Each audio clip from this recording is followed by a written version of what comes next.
국외로 한번 가보겠습니다. 1920년 국외. 자, 국외는요, 기억나십니까, 여러분들? 1910년대, 만주 지역. 만주 지역에 이제 서간도가 있겠고, 북간도가 있겠죠. 이 지역에서 뭐가 만들었죠, 여러분들? 1910년대.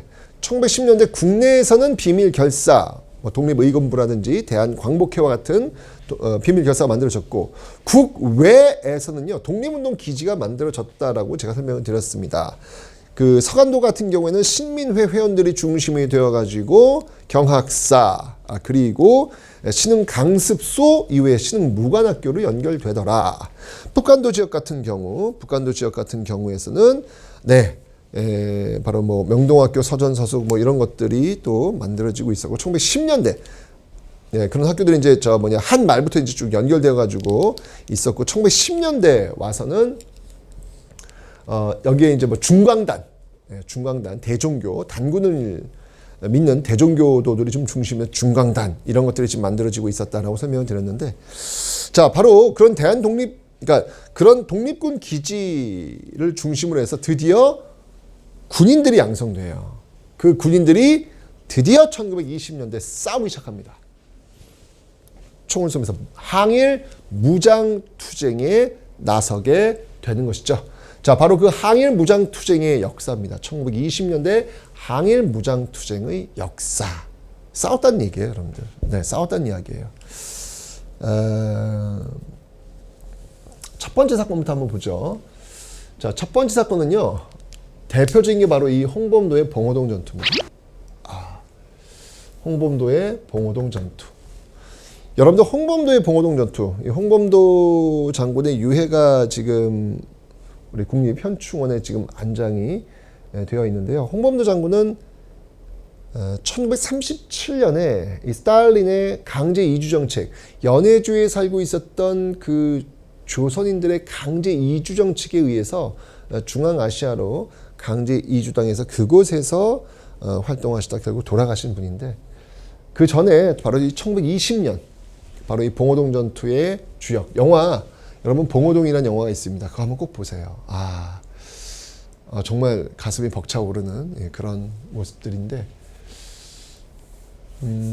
여러분 그런 게 있어요. 여러분들 내일 어떤 일이 벌어질지 알아요? 내일 모레는 또 어떤 일이 벌어질지 알아요? 그거 모르잖아요. 그냥 여러분들은 오늘 하루 충실히 사는 거잖아요. 그죠? 이 시대를 살던 사람들도 역시 마찬가지예요. 그 시대에 열심히 살았던 사람들이에요. 근데 그 당시에 꿈을 꿨던 사람들, 어떤 꿈을 꿨냐면 독립이에요. 독립. 뒤에 오는 사람들에게만큼은 식민지 조국의 백성으로 살지 않게 하겠노라는 꿈, 그 꿈 하나로 자신의 모든 목숨을 내놓았던 사람들. 근데 그때 노선들이 여러 가지가 있었대요. 민족주의 노선도 있었고 사회주의 노선도 있었대요. 근데 이 사회주의 노선으로 설지 민족주의 노선으로 설지 여기에 쓰면 나중에 어떻게 되는지 몰라. 여러분들도 내일 모레 일 모르잖아요. 그냥 어떤 노선에 설진, 이 노선이 어떤 모습이 나올지 모르지만 그냥 그 노선이 식민지를 벗어날 수 있는 노선이라고 그 당시에 믿었던 거고 거기에 최선을 다한 거야. 그럼 인정해 줘야 되는 거 아닌가? 여러분들 오늘 열심히 살았으면 그거 그대로 존중해 줘야 되면 되는 거 아니에요? 나중에 어떤 일이 벌어지고 나서 거기에 껴맞춰가지고 그거 봐! 넌 그래서 그때 그 노선이 잘못된 거야. 그렇게 가는 건 조금 무리 아닌가요? 게다가 홍범도라고 하는 사람은 자신의 삶을 모두 이 항일 독립운동에 바쳤던 인물이고 광복 이전에 돌아가신 분입니다. 광복 이후에 뭐 북한, 그다음에 남한 뭐 이게 나뉘어가지고 거기 이념투쟁에 또 말려 들어간 분도 아니에요. 그 이전에 광복 이전에 돌아가신 분이거든요. 이번에 대한 어떤 이슈가 있다는 것 자체가 저는 예의는 아닌 것 같습니다. 예의는 아닌 것 같아요. 우리가 그 시대를 살았던 사람들을 너무 쉽게 함부로 평가해서는 안 됩니다. 홍범도요, 자신의 자식도 항일운동에 내놨고요. 자신의 가족까지 다 내놨어요. 자신의 재산도 다 내놨어요. 그리고 살아온 사람입니다. 너무 지금의 시선으로 쉽게 홍범도라는 사람에 대해서 평가하려 드는 것, 그럴 자격이 있나? 그저 좀 송구스러운 그런 마음이 분명히 있습니다. 자, 그 영화 그 봉오동에서 보면요, 맨 마지막 장면에 이런 장면이 나와요. 누가 이제 물어보죠. 이제 봉오동에서 승리하면서 이제 우리는 어디로 가야 됩니까? 라고 했을 때 이 홍범도가 맨 마지막에 그 태극기를 쫙 펼치면서 청산리. 이 얘기를 하는데, 야, 너무 멋있더라고요. 맞습니다. 바로 이 홍범도 부대가 나중에는 이제 청산리로 이동을 하게 됩니다. 이 청산리 전투는요, 대표적인 또 장군이 있다면 김좌진 장군이죠. 김좌진 장군도 정말 대단하신 분입니다. 자신의 모든 재산을 다 내놓고 바로 이 항일 독립운동에 나섰던 그런 분이, 그러니까 이 시대를 이렇게 보면, 그래요. 뭐, 홍범도 노선이 뭐, 사회주의 쪽 노선과 연결된다면, 김좌진 장군도 민족주의 노선과 연결됩니다. 이 두 분들이 모두 다 존중받아야 된다고 저는 생각합니다. 그 시대 뒤에 오는 사람들에게만큼은 식민족의 백성을 살지 않게 하겠노라는 꿈으로 자신들이 생각했던 그 노선을 찾았던 것이고 거기에 열심히 살았던 분들이에요. 그 두 분들이 이 청산리에서 만나는 것이죠. 만나서 일제에 맞서 함께 싸우는 그런 모습들. 이게 얼마나 아름답습니까? 이게 얼마나 아름답습니까? 일제강점기 비록 노선은 다를지라도 자신의 우선적 바로 일제에 맞서 싸웠던 그 모습들. 이념은 그냥 수단이에요. 그냥 목적이 아니라 그냥 수단이었던 것이죠. 싸웠던 그런 모습들이 바로 이 청산리 전투에서 보여주고 있더라. 백운평 어랑촌이라는 단어가 나오면 바로 이 청산리에 있는 그 동네 이름들이거든요. 백운평 어랑촌, 바로 청산리 전투가 되겠습니다. 김좌진 장군의 북로 군정서 대표적이죠. 홍범도 부대는요, 대한독립군입니다. 기억해 두세요. 대한독립군 기억해 두시기 바랍니다. 자, 이렇게 지금 봉오동 전투, 청산리 전투에서 승리를 거둡니다. 일제로서 깜짝 놀랐죠. 뭐야 이것들 해가지고 엄청난 병력을 이끌고 이쪽 이 간도 쪽으로 올라와요. 네, 올라와서 여기 지역을 초토화시켜 버립니다. 그냥 불질르고요, 다 죽이고요, 초토화시켜요. 왜냐면 이 대한독립군, 그 다음에 북로 군정서 이 부대들은 쉽게 얘기하면 치고 빠지는 게릴라전의 핵심은 뭐냐면 그 지역 주민들과의 연대인데 그 연대의 그 고리를 끊어놓겠다라고 해서 이 간도 참변을 일으키게 되는 겁니다. 1920년대 초반에 있었던 내용들인데요. 결국 이제 이 지역에서 활동하기 어려운 이 독립군들이 위쪽으로 올라가요. 위쪽으로 올라가서 여기서 이제 이제 전열을 정비합니다. 대한독립군까지가 아까 이 홍범도 부대였죠. 근데 다 합치는 거예요. 북로 군정서 들어오고 대한독립 들어와서 대한독립군단이 되는 겁니다. 서일이 이끌고 있었죠. 그 밑에 이제 홍범도도 있고 김좌진도 있고요. 그 다음에 이제 이동을 해요.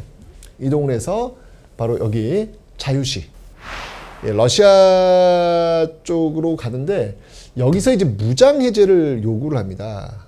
근데 독립군들이 여러분들 총을 놔두면 그게 독립군인가? 거부를 하죠.